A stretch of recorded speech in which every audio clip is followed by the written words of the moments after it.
But we would have these discussions where Juliet would be like, oh, I'm not sure I understand this. I don't know where the camera would be. And she'd go and be like, the camera goes here, the lights go. Like it was so in you, wasn't it, this film? Well, I think this film, I rely, we have different strengths and we work as a team, and I really rely on your visual sense and all of that. But I do think there was something in this film when we were and we also rehearsed. We got to rehearse with the actors for 2 weeks. We brought all the department heads into that rehearsal. Rachel was there. Everybody that came and was a part of that, which I think sort of informed. I come from an acting background, so the acting sort of informed where everything else should be and where the camera should be. You play with that sense of reality using images, messages, agreements. Oh, yeah, but you didn't ask. You started. Oh, the cinematic choices. Yeah. So what is it you wanted to ask me? I think you kind of covered that. No, but you asked if I didn't. Yeah, well, I don't know. I just want to say one thing about that because I think it's interesting. I mean, what we really wanted to. The sense of being disoriented and off balance is a device that we use in the film, and we really wanted the viewer to experience what it's like when you're engaged in this kind of relationship and how harrowing it is. It's another reason we used the horror genre and this particular genre, and how you start to feel like you're losing yourself bit by bit and your own sense of self and what's right and what's wrong, and when you're gaslit, up is down and down is up, and how that feels. And so we based the movie largely on psychiatrist M. Scott Peck's book, People of the Lie. It's an incredible book. There's some of it that's exceedingly religious, and neither Dev nor I are religious, but for us, the case studies that he presents and his definition of malignant narcissism and the nature of evil, it's really profound and powerful. And he says in his writings that when you're around someone like this, you get a sense of confusion and revulsion, and you sort of look around and your life is in havoc while their life is doing well. And so every time the Jules character is near the Drusilla character, we actually employ that visually. So there's blurs and statics, and she literally is disappearing and getting fuzzy to herself, and her own self is going away, and she's losing that. You play with that. You play with that sense of reality using images, messages, agreements, and quotes. We do. What's this you stuff? I think you covered that. I really think you just covered that. Well, I think one of the things is that we always say that if we'd seen a movie like this when we were 18, it could have changed the course and journey of our lives. I mean, I think for a lot of us here who are artists, that's part of the thing, is having discussions or seeing stuff that represents your own life. I mean, we've been on this journey with so many people who have seen the movie and have said either they knew that was what they've experienced, or in the movie it's clicked for them and they've been like, oh my God, that's what I've experienced, that's what's happened to me. And for some of the people who have not experienced and been lucky enough to not experience this, and I know there's some of you, like you guys are mother and daughter, and you're very, obviously very so loving and amazing. It's so incredible. Jean has an incredible loving relationship, and we know that Shanice, like you come from an amazing, your families are amazing and loving and supportive.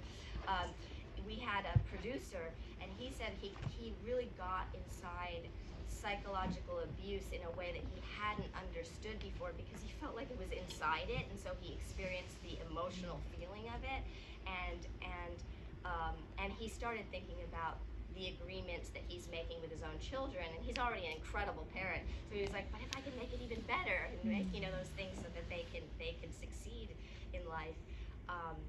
And one other thing I just wanted to mention is that the parents only appear and are heard in 44 seconds of a 77-minute movie, and they feel so much more present, and I feel like that's the perfect analogy for our lives. We spend like 15 to 16 years, and then we spend like the next, if you're lucky to live long, but like 70 years, dealing with that, and crawling your way out of that and finding your own path with that, as well. Talk about the celebrity interviews. They're all scripted, and how did we do that, and what was that like? Well, it was fun because every person that we asked said yes, and so that was really amazing, and to get to work with the caliber of talent. And we we talked with them about their own views on the subject, then we scripted it and we sent it to them, and then we got more input and we worked back and forth. Is this clicking bothering you at all? And so we then worked with them on set, and the thing that happens in a way in the movie, there's sort of the Greek chorus, if you will, and they start off warning Jules and saying, "You're crazy. Why are you going on this journey? And you shouldn't be doing this." And evil just destroys everything in its path. And then at a certain point in the film, we treat we make them sort of fuzzy and blurry, and have the sound effects and the visual effects that we do for the stuff that's in Jules's mind, where it sort of echoes and has that quality. And really, it's the idea that people can be giving you the best advice in the world. They're telling her not to go, but we all hear stuff through our own filter and our own lens, and we have confirmation bias. We're like, aha, you're telling me to go toward this and do this. And so that's what Jules is hearing. But for us, in our own personal lives, we feel the opposite. We feel like you've cut a real wide berth from these people, and you're not going to win that game. And for us, we decided with our families to have no contact. And when we did that, our lives just completely bloomed. And that's not to say like whatever is healthy for everybody has to make that decision for themselves, but we should be able to talk about that as a viable, healthy option without being told how dare you, which you get a lot of. And and this film, I have to say, it's a narcissist repellent. So we have actually, with a few people, get irate at this film, and you're like, okay, I kind of got your number, I think, if you're getting this angry about it. Okay, so Gary's in the movie, and what was it like to direct Gary Oldman? Well, it was actually amazing, because we would do scenes, and then Gary would say, so like, is it all right? Is it like, do you think is it good? Does it seem like me? And then I say, yeah, Gary, I think we're okay. And then we do another take, and he go, well, I mean, is it natural? Like, and he'd say all this stuff, and we kept going, and then at a certain point, I was like, Gary, I really think you have this acting thing behind you. And he goes, I know, but it's because I'm playing me, a version of me that knows a version of you, and we do know each other. And he's a perfectionist, and so that was actually really I just fun. want to have Juliet tell a couple more stories and a couple more questions, and we then want we want to ask you questions. and we want to spend time with you while we have to. You want to ask Who played the nun? So the nun is Gary Oldman's mom. She has actually sadly since passed away. She was already 96, I think. 96. And she was amazing. Like, we were shooting, and she actually wanted to go out partying after. We're like, we're really tired. And she was so cute, because she showed up. Gary drove her to set, and he was running lines with her, and she always wanted to be an actress, and she's really expressive. Although because she was 96, she couldn't do a pickup. So if you were like, okay, let's start at this point, she's like, nope, we have to start at the top and do the whole thing.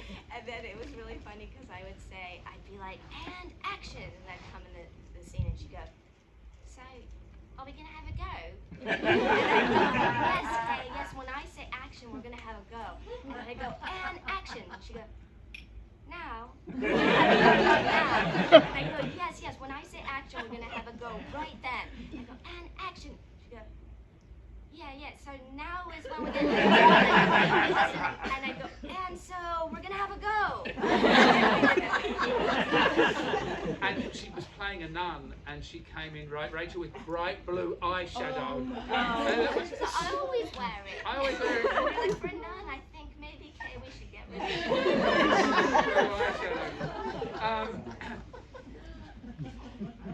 it. I think I want to share this, and I want you to talk about it.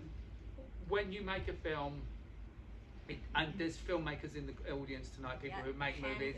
Ken is a brilliant filmmaker. You go through so much, and people like Henry, Aaron, Jean, Adrian, you guys, Crystal, it means the world. Daryl flew in from Canada tonight to see Daryl and Jane. And Daryl and Jane, you don't know what your love and support means. When you support an artist who makes a film, it means everything, because you're the lifeblood that keeps it going, right? Yeah, it makes you fight forward. We've done a lot of screenings. Do you want to talk about the experience of screenings? And by these, we call these guys the deadheads. These are the place among the deadheads. The place among the deadheads, like the Grateful Dead, and they come to every single screening event. And we've had what we did with the film is we wanted to do an extended period of interactive screening events and festivals to build the conversation, because that's really why we made the movie, and the prestige. And we've actually done really amazingly in the film festival circuit. And what's been so incredible is, as you see, people flew in and are here, is everything that's happened is so many people have said that the movie has changed their lives, and it's just been so profound and powerful to see how people are growing and the things that they're doing, and just how, I mean, it's hard to even put into words how much that means. Yeah. And Henry, yeah. It means so much, and it means so much you guys are here tonight, really. And every one of you that trusted us, you bought our Blu-ray, you came to see our film. It means so much. It really I can't express it. It does. We were like seriously, we're like, every one of you takes it. And also, I just want to say the other thing that's been really interesting is when we talk to audiences, there is a point that people say, we've had these Zooms, and when we end up live and Zooms, sometimes the conversations, I mean, they're probably going to kick us out, but they have gone for 6.5 hours with the entire audience, and the minimum usually is 4 hours. And it's so many people have said, like, whether it's a spouse, an ex-spouse, a partner, an ex-partner, a boss, a coworker, a friend, a family member, members, or our world leaders, it's like we're talking about the same person. Like, these traits are so much the same. And it is, you see the behavior, and one of the things that's so helpful about that is once you see it, you can actually see when it's coming at you and decide, okay, this is not a person I necessarily want, like this is gonna totally drain my life. And you feel it when you're around somebody like that. It's literally like your energy gets sucked and everything gets to taking care of them, right? And there's nothing left at all for you. So I think that's something, and the other thing that's happened, I think, with the community that's built up around the film is so many people have said, I didn't know, I felt really alone in this because people don't talk about this. And even in terms of the negative thinking, so many people have said, oh my God, it's like opening up my own brain. Like, I know Janet, you were saying when you, Janet, who plays Patty's mom, Karen, in the movie. Yeah. Do you want to talk a little bit about that? Well, I mean, do you want to come on? Rachel, why don't you come up as well? Rachel, come on. Can I grab